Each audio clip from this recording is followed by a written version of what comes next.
How does evil win? It does not arrive with thunder and lightning. It does not announce itself with a roar. It often walks softly. It whispers. It comes dressed in the clothes of reason. It comes dressed in the clothes of safety. It comes dressed in the clothes of a brighter tomorrow. It speaks to our hopes. It speaks to our fears. The first shadow falls not as a threat, but as a promise of order in a world of chaos, a promise of strength for those who feel weak, a promise that if we just follow, just trust, all will be made right.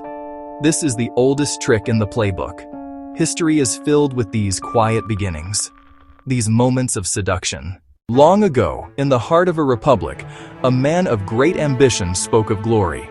He promised to restore the old ways, to bring stability to the streets, to make the empire great once more. The people, tired of conflict and uncertainty, cheered his words. They gave him power, piece by piece, believing each step was for the common good.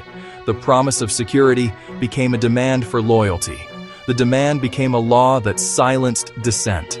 The seed of that sweet promise had grown into a tree of absolute control, its branches casting a long and unforgiving shadow. In a more recent time, another leader stood before a vast crowd. The nation was wounded, its pride broken, its people hungry. There is a strange and powerful current that flows through the heart of a crowd. It is the desire to belong. It is the fear of being left out, of standing alone against the tide. The mind of the individual, with its questions and its doubts, can be drowned out by the single unified voice of the many. A simple command, delivered with authority, can make thousands move as one. In that unity, the small voice of conscience, the one that whispers, "Wait, this is not right," begins to fade. And when that voice is lost, the path is cleared for obedience. Think of a simple experiment. A man in a white coat tells ordinary people to press a button. Silence is not empty. It is not a peaceful void. When evil begins to move, silence is the ground it walks on. It is the air it breathes. It is an action. It is a choice. A good person sees a neighbor taken away, closes their curtains, tells themselves it's not their business. A friend hears a vicious lie, says nothing, not wanting to cause a scene. Each act of silence is a single small stone, harmless alone. But the stones pile up, one by one.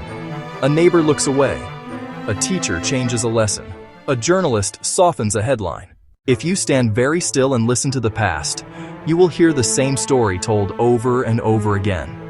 It echoes through different eras, in different languages, but the tune is the same. The fall of a great city, the burning of books in a public square, the slow, methodical changing of facts until history itself becomes a lie.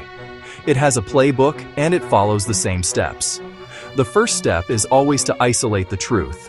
In one era, this meant hunting down scrolls and burning libraries, ensuring that only one version of history survived. In another, it meant seizing control of the printing presses so that only approved newspapers could reach the people. Today, it means flooding the digital world with so much misinformation that people no longer know what to believe. But history is not just a story of shadow.